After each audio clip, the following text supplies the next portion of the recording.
अस्सलाम वालेकुम everyone, welcome back to तलाश फेस एकेडमी।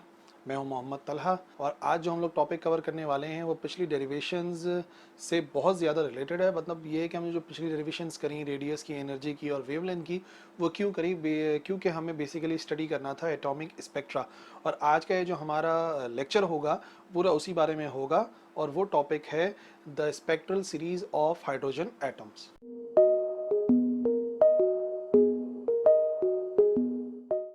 तो इस लेक्चर के अंदर जो 5 सीरीज़ हैं हाइड्रोजन एटम की, Lyman, Balmer, Paschen, Brackett, Pfund, हम इनके बारे में स्टडी करेंगे कि कौन सी रीजन में पाई जाती है, कब ये वाली सीरीज़ बनती है और जो जो मामलात हैं, जो जो चीज़ें हैं, कैरेक्टरिस्टिक्स हैं इनसे रिलेटेड, उनको डिस्कस करेंगे आज के इस लेक्चर में। तो सबसे पहले ना कॉन्सेप्ट समझ लो, spectral series of hydrogen atom से क्या मुराद है। देखो, जब इलेक्ट्रॉन जंप करता है किसी हायर ऑर्बिट से लोअर ऑर्बिट में, तो ऐसा हम लोगों ने लास्ट लेक्चर्स के अंदर स्टडी किया है कि वो एनर्जी को रेडिएट करता है, यानी कि रिलीज़ करता है। और यही जो एनर्जी रिलीज़ वो करता है वो अपेयर होती है in the form of spectral line. ठीक है ना, लाइन स्पेक्ट्रम के तौर पर हमें नज़र आती है और वो हम कह रहे हैं स्पेक्ट्रल लाइन के तौर पर नज़र आती है। कब? जब इलेक्ट्रॉन जंप करता है हायर ऑर्बिट से लोअर ऑर्बिट में और एनर्जी को क्या करता है, रेडिएट करता है, यानी कि रिलीज करता है। अच्छा, तो यही जो स्पेक्ट्रल लाइंस हैं इसी को कहते हैं हाइड्रोजन एटम। ठीक है ना, क्योंकि हम हाइड्रोजन एटम को स्टडी कर रहे हैं तो इसी की स्पेक्ट्रल लाइंस जो है, यही जो सीरीज है, जो सेट है, उसको स्पेक्ट्रल लाइन कहते हैं हाइड्रोजन एटम की, जिसको हम लोग स्टडी करने वाले हैं। ठीक है ना, और hydrogen spectrum is the simplest one of which consists of 5 series. तो हाइड्रोजन का स्पेक्ट्रम जो है वो सबसे ज़्यादा सिंपल है, इस वजह से हम जो है वो उसी को स्टडी करते हैं।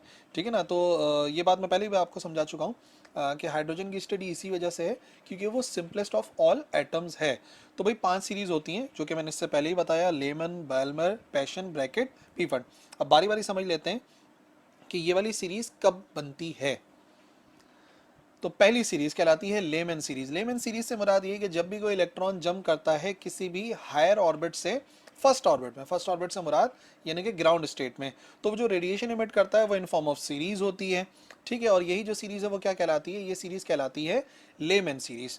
ठीक है, कब? जब इलेक्ट्रॉन जंप करता है किसी भी हायर ऑर्बिट से ग्राउंड स्टेट में, यानी कि फर्स्ट ऑर्बिट के अंदर। अच्छा, ये जो सीरीज होती है ये लाई करती है in the ultraviolet region, क्योंकि फ्रीक्वेंसी ज़्यादा होती है, एनर्जी ज़्यादा होती है। जब भी इलेक्ट्रॉन किसी हायर ऑर्बिट से ग्राउंड स्टेट के अंदर जंप करता है तो एनर्जी ज़्यादा रिलीज होती है, इसी वजह से एनर्जी ज़्यादा, फ्रीक्वेंसी ज़्यादा, तो वो लाई करता है in the ultraviolet region. तो सबसे पहले ये आ गए energy levels of hydrogen atom. ठीक है ना, एनर्जी लेवल्स हैं हाइड्रोजन एटम के। और ये आ गया फॉर एग्जांपल n=1 पहला ऑर्बिट है, दूसरा ऑर्बिट, तीसरा ऑर्बिट, चौथा, पांचवा, छठा। और समझ लो जो आखिरी वाला मैंने बनाया ना, ये है इनफाइनाइट, यानी कि जितना भी हो सकता है बड़े से बड़ा ऑर्बिट। ये आ गई इनकी एनर्जीज। ठीक है, पहले की एनर्जी होती है -13.6, ये होती है -3.4, -1.5 और इस सो ऑन जो वैल्यूज यहाँ पे लिखी हैं। अच्छा, अब ये देखो, पहले तो ऑर्बिट्स के दरमियान में ना एनर्जी का ज़्यादा डिफरेंस होता है। यहाँ पे -13.6 है, यानी यहाँ पर माइनस का 3.4 है, यानी 10.2 समथिंग का डिफरेंस है। इसी वजह से देखो मैंने यहाँ पर जो दोनों ऑर्बिट्स हैं वो थोड़े दूर दूर बनाए ताकि आप जहन में बिठा सकें कि एनर्जी का डिफरेंस ज़्यादा होता है पहले दूसरे ऑर्बिट में। और देखो दूसरे से तीसरे में कितना कम रह गया है, 3.4 है, 1.5 है, डिफरेंस काफ़ी कम हो गया, अप्रोक्सीमेटली 1.5 का रह गया। फिर यहाँ पे देखो तो 1.5 से 0.85 और डिफरेंस कम हो गया। 0.8 से यानी कि चौथे से पाँचवें के दरमियान में देखो सिर्फ 0.3 समथिंग का आ रहा है डिफरेंस, उसके बाद और ही कम हो रहा है। ठीक है, 0.38 और 0.54। तो और फाइनल ऑर्बिट जो है उसको तो हम मानते हैं कि उसकी जो एनर्जी है वो है ही नहीं, क्योंकि फाइनल ऑर्बिट का मतलब हो गया बिल्कुल ही, अगर मैं इलेक्ट्रॉन को बाहर निकाल दूं एटम से तो यकीनन जो एनर्जी होगी उस ऑर्बिट की वो 0 इलेक्ट्रॉन वोल्ट होगी। तो ये जो फिगर में लाइंस पहले दूर दूर हैं, बाद में करीब करीब हैं, ये जाहिर कर रहे हैं उनके एनर्जी डिफरेंसेस को। तो लेमन सीरीज को देख लेते हैं। लेमन सीरीज कब पाई जाती है? जब इलेक्ट्रॉन जंप करता है किसी भी हायर ऑर्बिट से फर्स्ट ऑर्बिट के अंदर। ठीक है ना, आप देखो क्लियरली इलेक्ट्रॉन जंप कर रहा है दूसरे से पहले में, तीसरे से पहले में, चौथे से, पांचवे से, छठे से या इनफाइनाइट से, किसी भी ऑर्बिट से हायर एनर्जी लेवल से अगर जंप करता है फर्स्ट ऑर्बिट में, तो वो सीरीज कहलाती है लेमन सीरीज। तो मैथमेटिकली देख लेते हैं, जो वेवलेंथ है, wave number of Lyman series है, उसको हम इस इक्वेशन से फाइंड कर सकते हैं, जो कि रेडबर्ग फार्मूला जो था, रेडबर्ग इक्वेशन जो थी, उसी की एक फॉर्म है। सिर्फ हमने क्या करा है, जो फाइनल ऑर्बिट है उसकी जगह पे हमने 1 पुट कर दिया, क्योंकि लेमन सीरीज के लिए कंफर्म है कि वो हमेशा हमेशा जो इलेक्ट्रॉन है फाइनली वो कहाँ जम करता है, फर्स्ट ऑर्बिट में। इस वजह से NF की जगह पर यहाँ पर आ गया 1 और Ni, क्योंकि इनिशियल ऑर्बिट अब एक F तो है नहीं तो I लगाया नहीं, N जो है वो नंबर ऑफ ऑर्बिट होगा जहाँ से वो जम करेगा जब लेमन सीरीज जो है वो हम ऑब्टेन करेंगे। और ये क्या हो सकता है, ये हो सकता है second orbit, third orbit, fourth orbit और जितने भी ऊपर वाले ऑर्बिट्स हैं इन तमाम से इलेक्ट्रॉन जम कर सकता है फर्स्ट ऑर्बिट में। और जब हमें स्पेक्ट्रल सीरीज मिलेगी वो एक्चुअली वो होगी लेमन सीरीज। सेकेंड सीरीज जो हमें मिलती है वो होती है बाल्मर सीरीज। बाल्मर सीरीज तब मिलती है जब इलेक्ट्रॉन जम करता है किसी भी हायर ऑर्बिट से सेकेंड ऑर्बिट में, यानी कि एक ऐसा एनर्जी लेवल जिसका जो क्वांटम नंबर है वो बराबर होता है 2 के। तो जो एनर्जी इमिट होती है वो होती है इन फॉर्म ऑफ सीरीज, और यही सीरीज कहलाती है बाल्मर सीरीज। बाल्मर सीरीज की खास बात यह है कि सबसे पहले फाइंड करी थी बाल्मर ने। उसकी वजह यह है कि ये पाई जाती है इन द विजिबल रीजन, यानी कि जब भी इलेक्ट्रॉन जम करता है किसी हायर ऑर्बिट से सेकेंड ऑर्बिट में तो जो वो लाइट एमिट करता है एक्चुअली वो हमें नज़र आती है। तो ये जितनी भी हम लोग लाइट अपने इर्द गिर्द देखते हैं जो कि हमें नज़र आ रही है विजिबल रीजन के अंदर है, यकीनन वो किस इमिशन की वजह से हो रहा होता है, वो बाल्मर सीरीज के अंदर हो रहा होता है। जैसे कि हमारे बल्ब होते हैं, उस बल्ब के अंदर इलेक्ट्रॉन एक्साइटेड स्टेट से जम करता है टुवर्ड सेकेंड ऑर्बिट, तो जो लाइट वो एमिट करता है उसको हम देख सकते हैं क्योंकि वो लाई करती है विजिबल रीजन में। फिर इलेक्ट्रॉन अगर जम करता है किसी भी हायर ऑर्बिट से सेकेंड ऑर्बिट के अंदर, तो जब भी इलेक्ट्रॉन जम करेगा किसी हायर ऑर्बिट से सेकेंड ऑर्बिट में तो जो सीरीज होती है वो बाल्मर सीरीज कहलाती है। तो वेवलेंथ और वेव नंबर बाल्मर सीरीज का कैलकुलेट कर सकते हैं इस फॉर्मूले से। सिर्फ क्या होगा, जो फाइनल ऑर्बिट है उसकी जगह पे 2 आ जाएगा और इनिशियल की जगह पे हम लिख देंगे n। ये वही रेडबर्ग फॉर्मूला है, रेडबर्ग इक्वेशन है, जिसमें हमने सिर्फ क्या करा है, फाइनल ऑर्बिट की जगह पे 2 पुट कर दिया। तो इनिशियल क्या हो सकता है, इनिशियल 3 हो सकता है, इनिशियल 4 हो सकता है, इनिशियल 5 हो सकता है। तीसरी सीरीज पैशन सीरीज कहलाती है। पैशन सीरीज तब होती है जब इलेक्ट्रॉन किसी तीसरे ऑर्बिट से जम करता है, किसी भी ऑर्बिट हायर ऑर्बिट से जम करता है तीसरे ऑर्बिट में, ठीक है ना। याद रखिए फाइनल ऑर्बिट जो है वो तीसरा ऑर्बिट होगा, तो हमें जो मिलेगी रेडिएशन वो सीरीज में मिलती है और ये सीरीज कहलाती है पैशन सीरीज।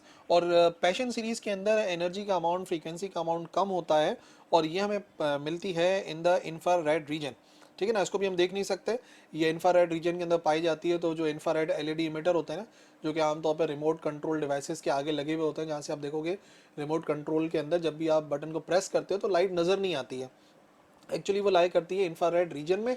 और इसी वजह से इंफ्रारेड रेडिएशन को रिलीज करने के लिए एनर्जी हमें कम रिक्वायर्ड होती है। इसी वजह से हम इंफ्रारेड एलईडी जो है वो लगाते हैं रिमोट कंट्रोल्स के अंदर, ताकि हम कम एनर्जी में जो सेंसर का काम है वो कर सकें। इसी तरीके से जब इलेक्ट्रॉन जंप करता है किसी हायर ऑर्बिट से तीसरे ऑर्बिट में तो वो सीरीज कहलाती है पैशन सीरीज। मैथमेटिकली जो है पैशन सीरीज को लिखा जा सकता है 1/3 का स्क्वायर -1/n², 3 इस वैसे क्योंकि फाइनल ऑर्बिट पैशन सीरीज में 3 होता है और इनिशियल हो सकते हैं 4, 5, 6 एंड सो ऑन इनफाइनाइट तक। चौथी सीरीज कहलाती है ब्रैकेट सीरीज। ब्रैकेट में किसी भी हायर ऑर्बिट से इलेक्ट्रॉन जंप करता है चौथे ऑर्बिट के अंदर और रेडिएशन इमिट होती है इन फॉर्म ऑफ सीरीज, उसे ब्रैकेट सीरीज कहते हैं। और इसमें तो एनर्जी और ही कम इमिट होती है, इस वजह से ये लाई करता है in the far infrared reason. होता तो इंफ्रारेड है लेकिन वो भी बहुत ही कम एनर्जी वाला। जब इलेक्ट्रॉन जंप करता है किसी हायर ऑर्बिट से चौथे ऑर्बिट में तो वो सीरीज ब्रैकेट सीरीज कहलाती है। तो फॉर्मूले में क्या आएगा, जहाँ पे NF लिखा हुआ था वहाँ पे 4 आ जाएगा, तो ये हो जाएगा 1/4 का स्क्वायर -1/n²। और इनिशियल ऑर्बिट हो सकते हैं 5, 6, 7 एंड इनफाइनाइट तक हो सकते हैं। पांचवी जो है सीरीज है वो पी फंड सीरीज है। पी फंड सीरीज जो है वो जब इलेक्ट्रॉन जंप करता है किसी हायर ऑर्बिट से पांचवें ऑर्बिट के अंदर तो रेडिएशन इमिट होती है इन फॉर्म ऑफ सीरीज, उसे पी फंड सीरीज कहते हैं। और ये तो बहुत ही कम अमाउंट ऑफ एनर्जी होती है, इस वजह से ये लाई करते हैं फार इंफ्रारेड रीजन में। और जब इलेक्ट्रॉन किसी हायर ऑर्बिट से पांचवें ऑर्बिट में जंप करता है तो वो सीरीज कहलाती है पी फंड सीरीज। और वही फॉर्मूले में जहाँ पे आना चाहिए था फाइनल ऑर्बिट वहाँ पे आ जाएगा 5। तो हम इसी तरीके से कैलकुलेट करेंगे with the help of Rydberg's equation. और n क्या हो सकता है, हो सकता है 6, 7 and so on. Lyman series lie करती है इन द अल्ट्रावायलेट रीजन, क्योंकि मैंने बताया एनर्जी का डिफरेंस ज़्यादा होता है। देख लो दूसरे से पहले में जाएगी तब भी अच्छा खासा एनर्जी का फ़र्क आ रहा है, ठीक है ना। इसी वजह से एनर्जी ज़्यादा इमिट होती है तो फ्रीक्वेंसी ज़्यादा होती है, इसी वजह से लाई करता है in the ultraviolet region. Balmer series जो है वो इंटरमीडिएट एनर्जी है और ये लाई करती है विजिबल रीजन के अंदर, जैसा कि मैंने समझाया। इसी तरीके से पैशन सीरीज़ में एनर्जी डिफरेंस कम आ गया है, कहीं से भी इलेक्ट्रॉन अगर जंप करेगा तो एनर्जी का तीसरे ऑर्बिट में आएगा तो एनर्जी का डिफरेंस ज़्यादा नहीं होगा, एनर्जी कम, फ्रीक्वेंसी कम, तो वो हो जाएगा इंफ्रारेड। और इसी तरीके से ब्रैकेट और पी फंड में तो ना होने के बराबर की एनर्जी होती है क्योंकि वो फार इंफ्रारेड रीजन में पाए जाते हैं। तो ये जो मैंने कलर शेडिंग दिखाई है इसी वजह से, ताकि आप लोग इस फिगर को जहन में बैठा लो और समझ जाओ कि एनर्जी बहुत ही कम इमिट होती है in case of bracket and P fund series. So that's it. I hope आपको सारा जो टॉपिक है क्लियर हो गया होगा कि सीरीज़ में इनिशियल ऑर्बिट फाइनल ऑर्बिट के क्या क्या रिलेशंस हैं, रीजन्स कौन कौन से हैं, क्योंकि बेसिकली हमने इस टॉपिक को स्पेशली यूज़ करना है न्यूमेरिकल्स में। सो प्रैक्टिस में रखना है। देखते रहो तलाश फेस एकेडमी। हम मिलेंगे नेक्स्ट लेक्चर में। अल्लाह हाफिज़।